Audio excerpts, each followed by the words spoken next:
What is up, guys? Welcome to Rip City Rundown. Today I'm going to give my reaction on the NBA Top 75 list. I know this list came out a while ago, but it's a hot topic at the moment after the All-Star break, so let's hop right into it. Obviously, as a Blazer fan, all the Damian Lillard, Dwight Howard, Klay Thompson talk. I'm going to try to be unbiased in this list, but it won't matter because we're going to start from number 1 first. We are going to be using ESPN's rankings here, so let's get started. Alright guys, starting with this list, we got LeBron and MJ 1 and 2. Sorry, Michael Jordan number 1. LeBron number 2, not really surprised here. I obviously thought these two would be the top 2. As in terms of who's better, you could make a long video just narrowing these two. Not surprised. I'm not going to speculate every individual number because then this would be a 10-hour video. But yeah, no surprise. Michael Jordan 1, LeBron 2. And then for 3, 4, and 5, we have Kareem, Magic, and Wilt Chamberlain. So initial thoughts on the top 5. I think it's a solid top 5 so far. I'm kind of surprised Kobe's not in the top 5. Maybe I would have put him in the top 5. I'm kind of surprised ESPN did not put Kobe Bryant in the top 5. Alright guys, for 6, 7, 8, we got Bill Russell 6, Larry Bird 7, Tim Duncan 8. Still no Kobe Bryant in sight, and Shaq for that matter, which is, I am shocked so far that Kobe Bryant is not on the list so far. Yeah, really shocked. Bill Russell, obviously the most championships of all time, played in the 50s, so again, hard to kind of judge him, I guess. I know he's a great defender and all. Larry Bird, obviously an insane player, lights out shooter, one of the best shooters of all time, very dominant player, so I guess that's fine. Tim Duncan, yeah, 5 championships, pretty much, yeah, leader on his team for all those championships. Amazing player. Does he have 5? Yeah, I think he does have 5. Yeah, 5 championships. Yeah, makes sense, but I am just surprised Kobe's not on here. I think Kobe Bryant is, in my opinion, better than all 3 of them, but we'll see where he better come shortly, or that is just depressing. Alright guys, we finally found Kobe at number 10 here, so Oscar Robertson came before him at 9. I mean, I don't know, man.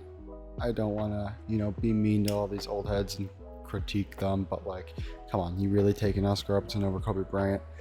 Kobe Bryant, obviously one of the most dominant players of all time, such an elite scorer, 5 championships, 3 three-peat in the 2000s, and then if anyone was like, oh well, he couldn't have done it without Shaq, he then went on to win 2 more back-to-back in 2009 and 10, and you could say the modern-ish era of the NBA, which obviously is the best era, because I feel like as time goes on, the NBA is only getting harder, difficult, more players, more competition, more, time for the game to grow. So that's why it's so hard to compare these old players to these new players. But yeah, Kobe Bryant, thank God he made the top 10. If he didn't, I don't know what I would do. But yeah, pretty far. I think this is a decent list.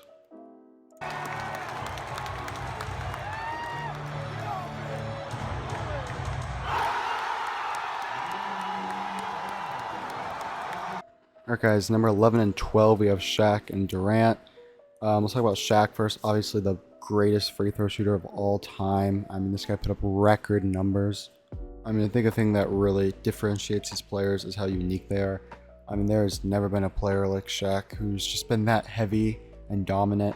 And then Kevin Durant, there's never been a player that is 7 feet tall that can be as agile as him. This guy can dribble, he can shoot from anywhere. They are both great players. I think they should be lower on the list, as in the top 10. I mean, I think Shaquille O'Neal's better than Wilt and Bill, but I'm going to get shot for that one probably. But I don't know, man. It's just also part of it is just that these guys are more modern players. They simply have been playing against a better competition. I mean, Bill Russell, Wilt Chamberlain's playing against plumbers out here. I mean, that's like me on 7-year-olds, man. 100% joking, but I do think the competition got way harder as time went on. Number 13, we got Hakeem Olajuwon. 14, Julius Erving. 15, Moses Malone. I'm sorry, but you'd be capping if you're going to tell me Hakeem, Julius Erving, and Moses Malone is better than Stephen Curry, Dirk Nowitzki, and Giannis. Like, I'm sorry. Stephen Curry, do I need to talk about him? I mean, he's got MVPs, championships, one of the greatest shooters of all time, one of my favorite players of all time. He really just changed the game and showed that anyone can do it, given that his athleticism isn't superb. But we got Dirk Nowitzki next. He had one of the most deserving championships of all time in 2011 when he beat LeBron James and Wade. He was the big underdog, but came up clutch in 2011 and beat them. And then Giannis, 18. He's only 27 years old, and he is on this list. Might be the youngest player in the top 75, and he's number 18. I'm kind of surprised Giannis is 18. I thought he'd be higher on this list as in a worse player. He's got 2 MVPs, 1 championship. He's only 27 years old, which makes him, I believe, the youngest player on this list, which is ridiculous. But I mean, he deserves a spot in my opinion. I'm just surprised ESPN put him, 2 spots above Curry, given that he's only been like a top level player for only like 4 years. But yeah, no, he deserves it. Amazing player. All right, as we get higher, I'm just gonna, talk in less depth about these players, just for sake of time and mostly because I don't really know much of these players. Jerry West, number 19, obviously he was an amazing player. I believe he's the logo on the NBA basketball. Baylor, yep. Garnett, yep. I'm just gonna, until something catches my eye that's wrong, I'll say something. Got Charles Barkley, 22. Karl Malone, 23. Stockton, 24. One of the best passers of all time. Only 13 points per game, but 10.5 assists a game for a career and 2.2 steals a game. Talk about a playmaker. That is insane, crazy numbers. For point guard, David Robinson, John Halavec, Isaiah Thomas. Don't know this guy, George Mikan. Probably saying his name wrong. And here we go to the first controversial thing in a while. We have got Chris Paul over Dwyane Wade. Now, there's a lot of debate about this one because Dwyane Wade has 3 rings. Chris Paul has 0 rings. Yes, Dwyane Wade's rings were with the greatest player of all time, arguably. But you got to remember that ring in 2006. Yes, Shaq was on his team, but people forget about that ring. And Chris Paul obviously has 0 rings, but Chris Paul has just been such an efficient player and contributor to whatever team he's been on throughout his whole career. He has been very, very consistent. It's really tough for me, but I'm going to have to put Dwyane Wade over Chris Paul here in my opinion, but it's fine. They're literally 1 spot apart. I'm not going to make a big deal out of it. It's not that eye-opening, but just thought I would point that out. Or here's an interesting one, Allen Iverson. So there are a lot of point guards better than him according to this list. We got Jerry West, John Stockton, Magic Johnson, Curry, probably another I'm forgetting. Oh yeah, and Chris Paul. So a lot of people think he's the best point guard of all time, but according to this, he's not. I feel like him and Chris Paul kind of similar. Both haven't won a ring, but are just great contributors to their team. Okay, here, this is eye-opening. Scottie Pippen is over Kawhi Leonard. Now, I don't think that.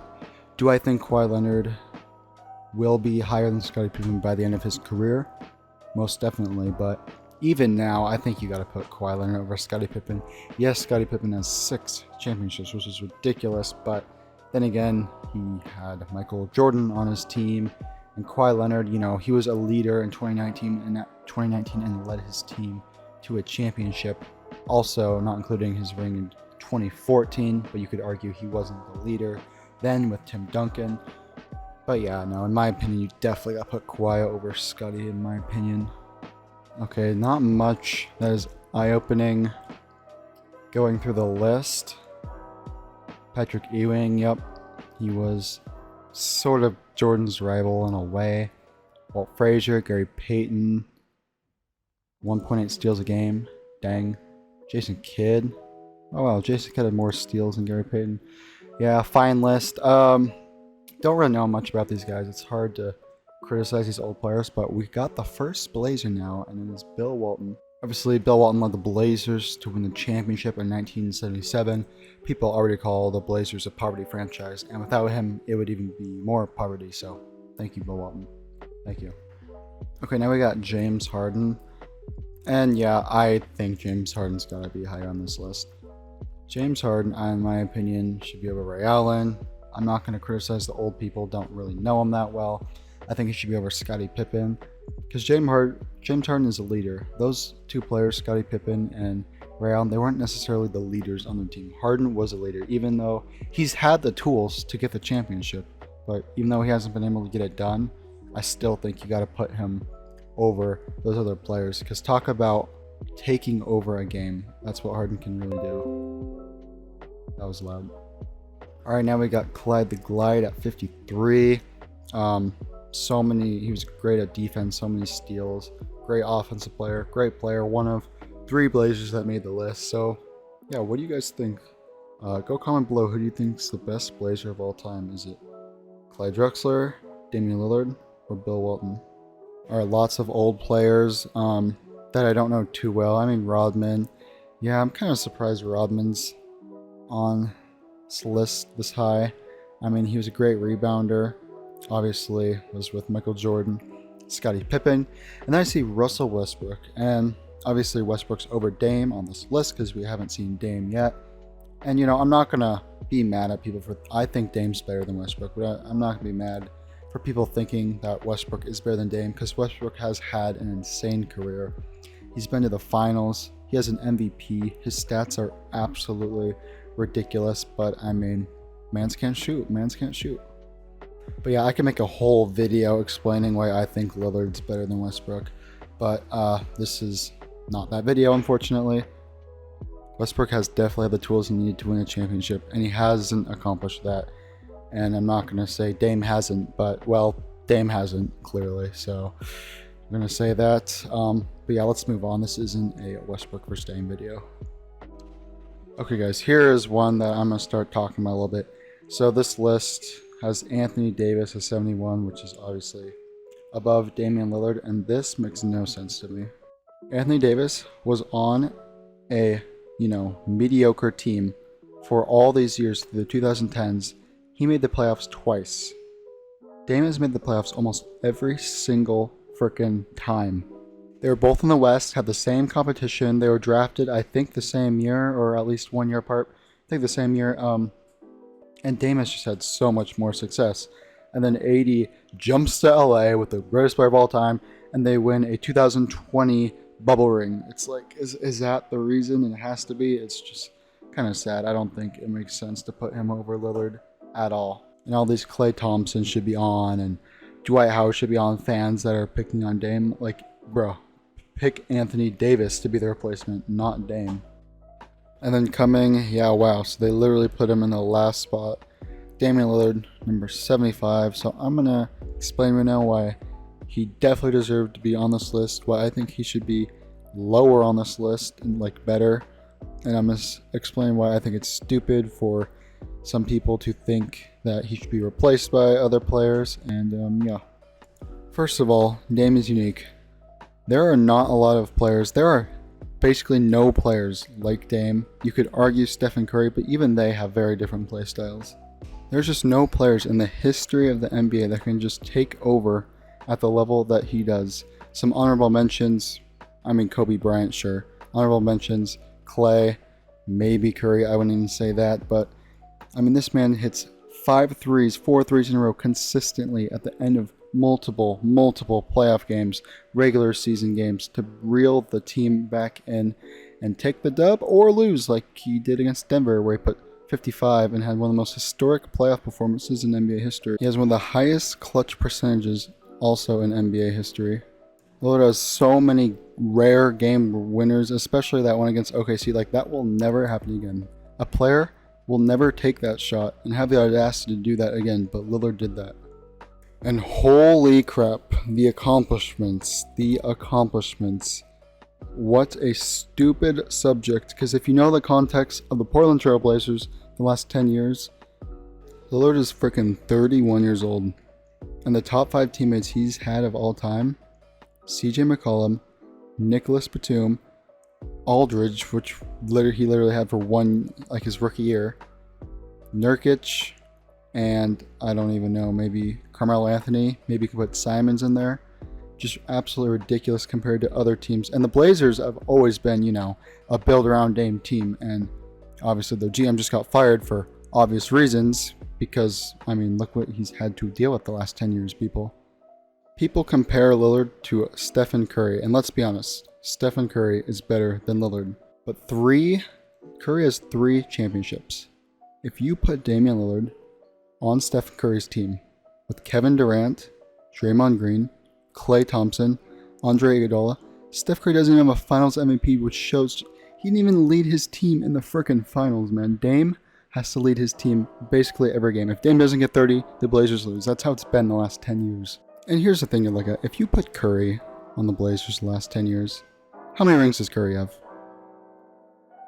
You guessed it. 0. You put Lillard on the Warriors, he's going to have 2 rings, assuming injuries aren't a huge problem. Maybe 3? Heck, maybe 4. We will never know. And I know that's a stupid way to compare them, but if the roles were reversed, who's a better player, Lillard or Curry? Well, it should still be Curry, right? It just shows how accomplishments are such a blow when comparing these players. Dwight Howard and Klay Thompson, 110%. Even Embiid and Jokic, 110% deserve to be on this list. But I don't know why everyone is picking on Lillard. This is such a unique player. How about this guy? Take out Dave Bing, Dave Doofenshmirtz, Billy Cummington. AD, I already told you why I think he should be replaced. Dolph Shays. Like why Lillard? I understand. You know, he's the only active player. Even Westbrook. I mean, yeah, but he's the only active player, so I understand it. But that is going to do it for this video. Hope you guys enjoyed. Go ahead and comment what you think of my many little opinions I threw out here. I try to be an unbiased Blazer fan, but at the end of the day, I'm a Dame sexual, so that's how it is. Make sure to hit that like button and subscribe. We are no longer Peak Reacts. We are Rip City Rundown. Way better name. Just rolls off the tongue, Rip City Rundown. But yeah, make sure to subscribe for more Blazer content. I'm not going to say the future is bright for the Blazers, but it's definitely interesting with how good Simons is, and obviously us tanking this season, trying to build that perfect squad next season. But yeah, I'm excited for the future. Go Blazers. Make sure to like, subscribe, comment, and see you guys next time.